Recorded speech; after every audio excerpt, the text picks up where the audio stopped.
Hello hello hi, welcome again to the classes. आज का जो टॉपिक हम पढ़ेंगे वो है सेक्सुअली ट्रांसमिटेड इन्फेक्शन, STI, और चैप्टर का लास्ट टॉपिक है। इसके बाद हम NCERT एक्सरसाइज के क्वेश्चंस देखेंगे। अब STI के बारे में क्या क्या चीज़ें हैं एक बार उसे देख लेंगे, डिस्कस करते हैं। पहले मैं बता दूं कि STI होती क्या है। अच्छा, आपको भले ही ये STI दिख रहा हो, सेक्सुअली ट्रांसमिटेड इन्फेक्शन, लैंगिक संचरित रोग। इसे रोग बोलना सही नहीं है क्योंकि NCERT ने पहले से डिजीज़ माना, अब वो इन्फेक्शन लिखने लगी। पर इसके कुछ और नाम भी हैं जिस और नाम से ही ज़्यादा फेमस है, जैसे वेनेरल डिजीज़, जैसे pelvic inflammatory disease, reproductive tract infection. तो ये जितने मैंने नाम लिए हैं मैं एक बार इन्हें लिस्ट अप करता हूँ, लिखता हूँ, और ये बहुत ज़रूरी नाम है, इन्हें आप ध्यान से अच्छे से पढ़ लेंगे। एक बार मैं नाम लिखता हूँ। हाँ, ये मैंने लिस्ट अप कर दिए नाम। अब एक बार देखेंगे नाम है क्या। तो सेक्सुअली ट्रांसमिटेड इन्फेक्शन, जिन्हें हम STI बोलते हैं, इनके और कौन कौन से नाम है। इसे हम पेल्विक इन्फ्लामेटरी डिजीज़ भी बोलते हैं, रिप्रोडक्टिव ट्रैक्ट इन्फेक्शन भी कहते हैं, और वेनरल डिजीज़ भी कहते हैं। मतलब ये इसी के नाम है। पॉइंट ये नहीं है कि इसके नाम क्या है, पॉइंट ये है कि ये चीज़ है क्या। तो ये क्या है, तो ये ऐसी बीमारी है, ऐसे इन्फेक्शन है जो सेक्सुअल इंटरकोर्स के थ्रू फैलते हैं। सेक्सुअल इंटरकोर्स मतलब लेमैन लैंग्वेज में बोलते हो सेक्स। तो एक मेल से फीमेल में या फीमेल से मेल में सेक्स के थ्रू जो डिजीज़ फैलने का खतरा रहती है, जो डिजीज हो सकती हैं, जो सेक्स के थ्रू फैलती हो, जो सेक्स के थ्रू मेल से फीमेल में चल जाए, फीमेल से मेल में आ जाए, उन्हें क्या बोलेंगे, सेक्सुअली, सेक्स के थ्रू ट्रांसमिटेड मतलब फैलने वाले इन्फेक्शन। जो सेक्स के थ्रू ट्रांसमिट हो इन्फेक्शन उन्हें क्या बोलेंगे, सेक्सुअली ट्रांसमिटेड इन्फेक्शन। या और क्या, पेल्विक इन्फ्लामेटरी डिजीज। अब ये पेल्विक वर्ड क्या हुआ, तो ये पेल्विक वही है, जरा आप एक बार रिकॉल करो, क्लास में ये नेवल है, नेवल सुंडी बोलते हैं जिसे, बैली रीजन में। ये नेवल के निचले वाला जो पार्ट हुआ इसे बोलते हैं पेल्विक रीजन। और आप याद करो, इसी पेल्विक रीजन में होते हैं हमारे रिप्रोडक्टिव ऑर्गन्स, मतलब गोनेट्स जो हो गए मेल और फीमेल के, मतलब पेनिस, स्क्रोटम, वजाइना, वो यूट्रस वाला पार्ट, वो सारा, वो सब इधर ही है। तो ये पेल्विक वाला पार्ट ही तो हुआ, तो पेल्विक इन्फ्लामेटरी डिजीज़, या फिर क्या बोलेंगे, रिप्रोडक्टिव ट्रैक्ट का इन्फेक्शन, या फिर वेनेरियल डिजीज़। अब ये वेनेरियल वर्ड क्या हुआ, वेनेरियल, ये वेनेरियल बेसिकली इंग्लिश का वर्ड है और इसका मतलब होता है related to the sex, sex से संबंधित। जहाँ भी आप ये वेनेरियल वर्ड सुने तो इससे समझ जाना है क्या है, रिलेटेड टू द सेक्स। तो अब इन डिजीज़ का मतलब क्या हुआ, ये जो मैंने डिजीज़ लिखी है ये है क्या डिजीज़। तो इन डिजीज़ के बारे में बताओ हमने क्या पढ़ा, ये वो डिजीज़ है जो सेक्स के थ्रू क्या है, फैल रही है। तो ऐसी डिजीज़ जो ट्रांसमिट हो, फैले, ट्रांसमिटेड, ट्रांसमिटेड वाया मतलब द्वारा, सेक्सुअल इंटरक्रॉस, सेक्सुअल इंटरकोर्स मतलब वही सेक्स, जो सेक्स के थ्रू फैले, उन्हें क्या बोलेंगे, STI या PID या RTI या VD। ये VD नाम बहुत इंपॉर्टेंट है। और क्या, तो ये डिजीज़ कॉमन किस में है, ये डिजीज़ कॉमन है एडोलसेंट वाले ग्रुप में। एडोलसेंट वाले ग्रुप मतलब जो 15 से 24 साल के बच्चे हैं उनमें ज़्यादा कॉमन है, इनमें क्या है, ज़्यादा कॉमन है ये वाली डिजीज़। क्यों, क्योंकि इस उम्र में हार्मोनल पीक होता है बेसिकली। तो बॉडी में हार्मोन्स के पीक की वजह से वो इतने अवेयर नहीं होते कि इन्फेक्शन का भी कोई खतरा है, जबकि ये खतरे हो सकते हैं, ये डिजीज़ हो सकती है। और सबसे ज़्यादा कॉमन किस में है, 15 से लेकर 24 साल के बच्चों में। क्यों, क्योंकि उनमें अवेयरनेस ही नहीं है, वो जागरूक ही नहीं है कि सेक्स से भी कोई बीमारी फैलती होगी। उन्हें बेसिकली बीमारी का मतलब क्या पता है, कि बीमारी बैक्टीरिया की हुई कोई, वायरस की हुई कोई, जो हम छींकने से फैल रही है, खांसने से फैल रही है, गंदा पानी पीने से फैल रही है। हाँ, ये भी बीमारी बैक्टीरिया, वायरस या प्रोटोजोआ वाली होंगी, पर वो इतना सोच ही नहीं पाते कि सेक्स के थ्रू भी इन्फेक्शन हो सकता है, सेक्स के थ्रू भी बीमारी हो सकती है। और हाँ, कुछ बीमारी तो STI वाली ऐसी भी हैं जिनका कोई इलाज ही नहीं है, क्यूरेबल ही नहीं है वो, जैसे हिपेटाइटिस B हो गया, जैसे हर्पीज़ हो गया, जैसे आपका HIV हो गया। ये क्यूरेबल ही नहीं है, क्यूरेबल मतलब इन्हें ठीक ही नहीं किया जा सकता। तो देखो कितना भयंकर हुआ ये फिर। तो एसटीआई मतलब अगर आज के बाद कोई पूछे एसटीआई क्या है, सेक्सुअली ट्रांसमिटेड इन्फेक्शन, तो नाम में ही है कि ऐसी बीमारियां, ऐसे इन्फेक्शन जो सेक्स के थ्रू फैले।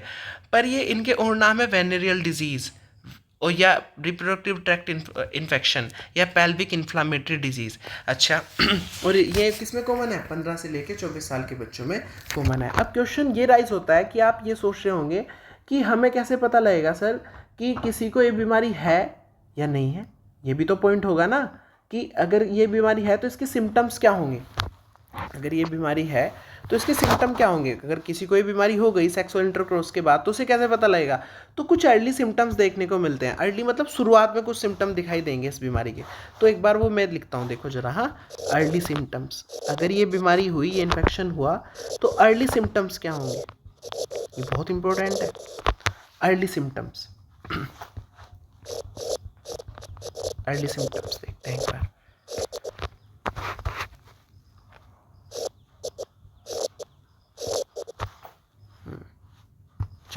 तो सबसे पहले अगर ये वाली डिजीज़ किसी को है, अगर किसी को ये वाली बीमारी है, अगर इन्फेक्शन है, तो सबसे पहले क्या दिखाई देगा?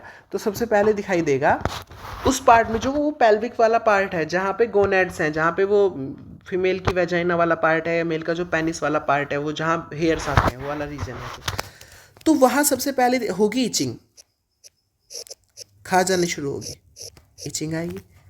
और इचिंग आने के बाद वहाँ से उस पार्ट से वजाइना हुआ या पेनिस हुआ, या वो जहाँ पे इचिंग हो रही है, जहाँ भी वो स्किन पे, मान लो कोई स्किन है वहाँ वाली स्किन और उस पर इचिंग हो रही है, तो वहाँ से फ्लूइड डिस्चार्ज होगा, कोई लिक्विड निकलेगा।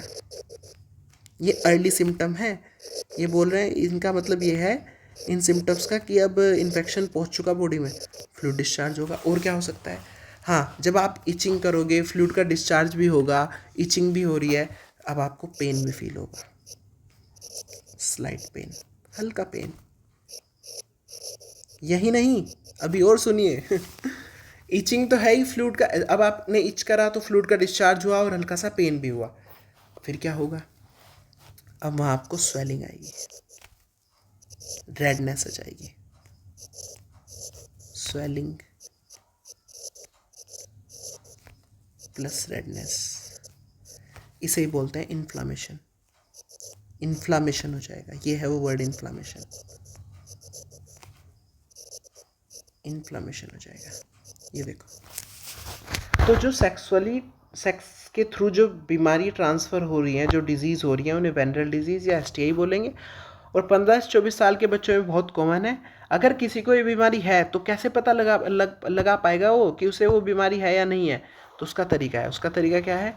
अर्ली सिम्टम बॉडी में दिखाई देंगे। कौन से अर्ली सिम्टम हुए वे? वो हुआ, उसे ईचिंग होगी उस पार्ट में, तो वहाँ से फ्लूइड डिस्चार्ज होगा, हल्का सा पेन होगा, समझ पा रहे हो आप? और फिर इन्फ्लामेशन हो जाएगा, मतलब स्वेलिंग और रेडनेस हो जाएगी। ये तो अर्ली ये तो अर्ली सिम्टम्स है। आप बोलोगे सर इनसे क्या दिक्कत है, इनसे तो बॉडी में कोई दिक्कत ही नहीं होगी, खा जा रही है तो आने दो, क्या ही दिक्कत हुई है, तो कोई बीमारी नहीं। बीमारी तो हुई जो भयंकर हो, जैसे कि आप बोलोगे सर कोरोना बीमारी थी, तो मुझे उससे डर इसलिए लग रहा था कि आदमी मर रहा था, डायरेक्ट सांस नहीं आ रहा था। तो सर इस बीमारी से तो अब तक कुछ भी नहीं लगा, खाजी तो आ रही है सर, मैं बेटनासोल ले लूँगा, मैं कोई टैबलेट ले लूँगा, उससे ठीक कर लूँगा। तो फिर सर ये तो बीमारी ऐसी हुई ना, मतलब खाजवाज वाली है, तो कोई ज़्यादा कॉम्प्लिकेशन तो इसके है नहीं। नहीं, रुको, अभी इसके कॉम्प्लिकेशन समझो। कॉम्प्लिकेशन क्या हो सकते हैं, ठीक है? हाँ भी, कॉम्प्लिकेशन समझते हो कि इससे कठिनाइयाँ क्या क्या आ सकती हैं? कॉम्प्लिकेशंस देखना। अर्ली सिम्टम तो ठीक है, ये तो आपको बता रहे हैं। सोचते हैं ना बच्चे कि सर क्या बीमारी हुई है, तो इसमें तो खाजबाजी तो आ रही है, कुछ हो थोड़ा ही गया, इसे तो हम ठीक कर लेंगे बेटासोल से। तो अर्ली सिम्टम थे। अब कॉम्प्लिकेशंस देखना इसके, क्या क्या कॉम्प्लिकेशंस हो सकते हैं, ठीक है? सॉरी। कॉम्प्लिकेशन में पहला है, अगर वो लेडी प्रेग्नेंट हो, अबॉर्शन हो जाएगा, समझ रहे हो? अबॉर्शन खुद, या बच्चा मर जाएगा, स्टिल बर्थ, मरा हुआ बच्चा पैदा होगा, या बच्चा ही अंदर खत्म हो जाएगा, ये है कॉम्प्लिकेशन। और क्या है? और कौन से कॉम्प्लिकेशन हो सकते हैं? ठीक है, इनफर्टिलिटी, बच्चे पैदा करने की क्षमता ही खत्म हो जाएगी। और क्या होगा सर? रिप्रोडक्टिव कैंसर भी हो सकता है। अब तो लग रहा होगा पता कितना कॉम्प्लिकेशन है ये, कितनी खतरनाक चीज़ है ये। इवन इतना कॉम्प्लिकेटेड भी हो सकता है, लीड्स टू डेथ, मौत भी हो जाएगी अगर HIV हो गया तो, लीड्स टू डेथ है नहीं। खुद सोचो आप, जो सेक्स के थ्रू जो बीमारी फैल रही है उससे अर्ली सिम्टम तो इचिंग विचिंग ही हो रही है, उससे तो चलो कोई नुकसान नहीं होगा कि वो ज़्यादा से ज़्यादा दवाई खा लेगा, ठीक कर लेगा, पर दिक्कत अर्ली सिम्टम से नहीं है, दिक्कत है इसकी कॉम्प्लिकेशन से। अबॉर्शन हो जाएगा, स्टिल बर्थ हो जाएगी, इनफर्टिलिटी हो जाएगी, रिप्रोडक्टिव का ट्रैक्ट का कैंसर हो सकता है और डेथ तक भी हो सकती है। अब हम चलते हैं आगे कि अगर सर ये बीमारी हो गई तो मुझे बचाव क्या करना चाहिए, इससे कैसे बचूं मैं। इलाज देखो, जो इलाज होगा, treatment is another thing, but firstly we should have to discuss about the how to we stop it, how to we address it. अब हम इसे एड्रेस कैसे करें वो वाला पार्ट देख। तो अब कॉम्प्लिकेशन हो गए, अर्ली सिम्टम्स हो गए, तो सर अब बोलेंगे सर अब इनसे बचा कैसे जाए इन्फेक्शन से, ये तो बड़ा भयंकर है कि इसमें तो अबॉर्शन तक हो जा रहा है, स्टिल बर्थ हो जा रहा है, सबसे बड़ी बात इनफर्टिलिटी, बेबी पावर करने की कैपेसिटी खत्म हो जा रही, कैंसर जैसी बीमारी हो जा रही, इससे तो डेथ, जीवन ही खत्म। तो क्वेश्चन ये राइज होता है, सर फिर इनसे बचे कैसे, ये जो बीमारी है इससे कैसे बचे, मास्क लगा लें, कोविड है ये तो इससे बचने का तरीका है, पहला सबसे आसान सबसे easy, avoid sex with multiple partners,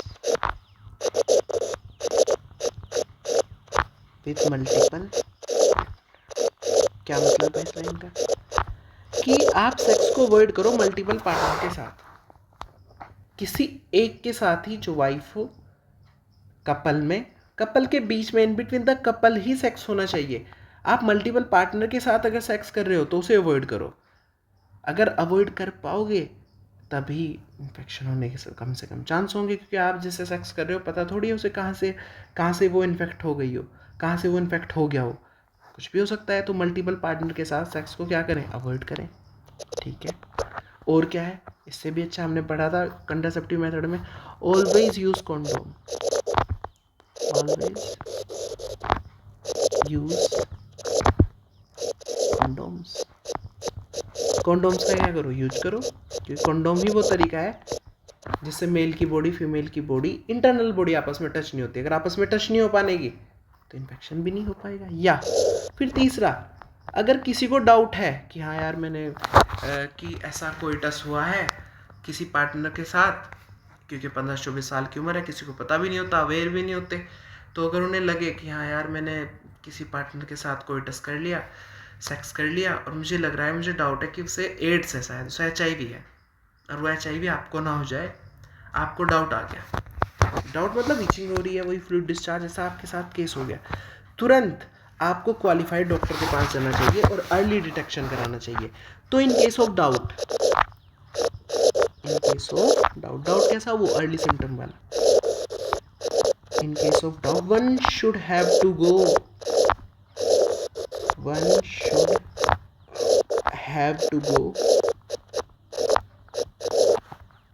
जाना चाहिए कहाँ, टू दी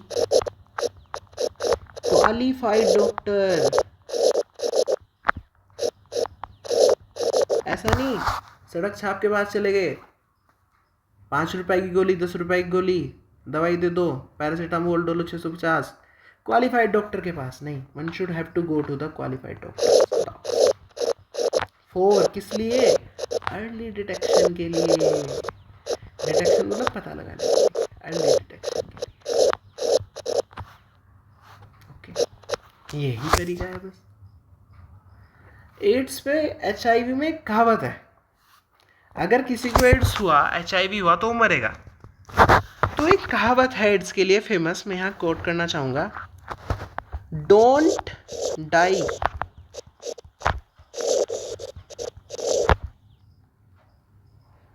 ऑफ इग्नोरेंस,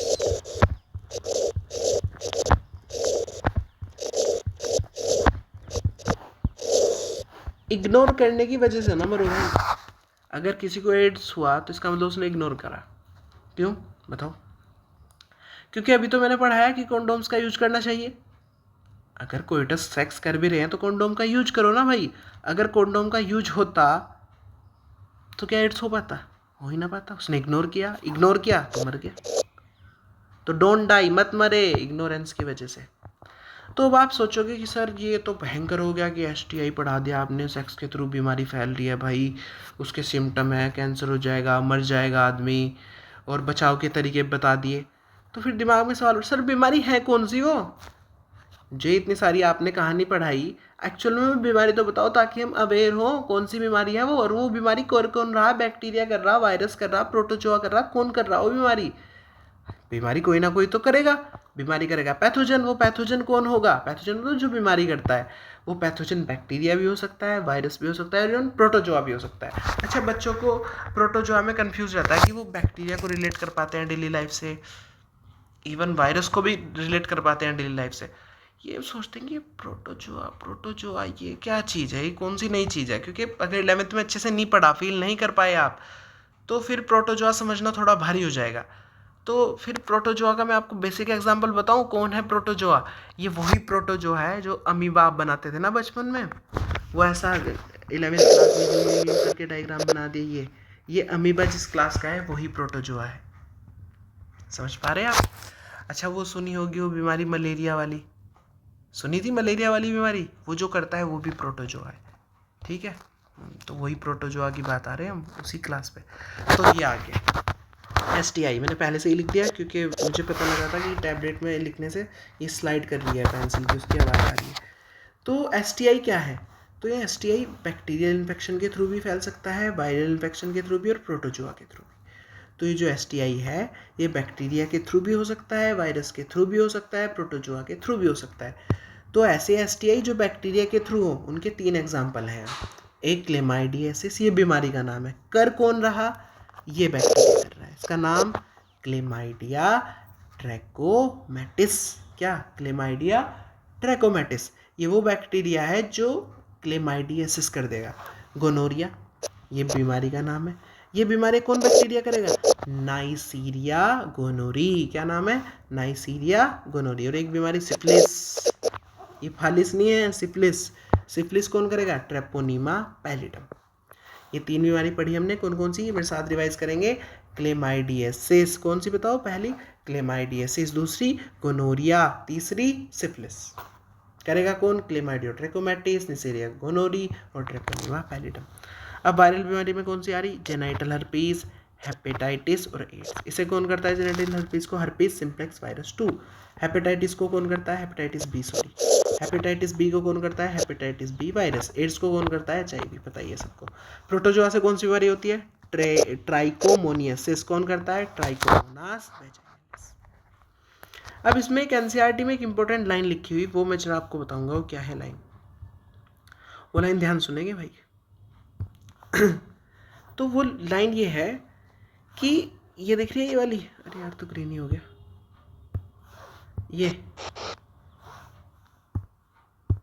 ये वाली बीमारी है हेपेटाइटिस बी और जेनाइटल हर्पीस और ये 3 बीमारी देखी। ये 3 बीमारी ऐसी हैं जो मैंने अभी हाईलाइट करी, ये वाली, ये नॉन क्यूरेबल है, अनक्यूरेबल।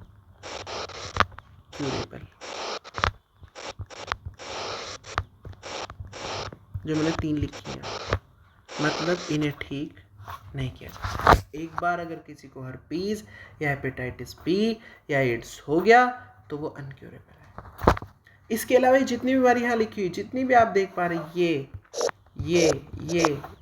अगर इनका अर्ली डिटेक्शन हो जाए, अर्ली जल्दी पता लग जाए तो ये ठीक कर ली जाएंगी।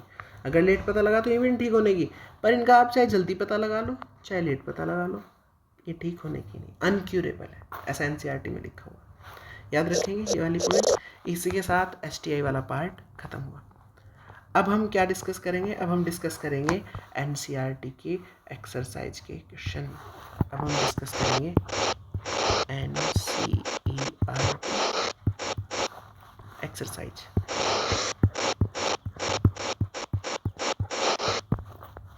उसके क्वेश्चन। Thank you.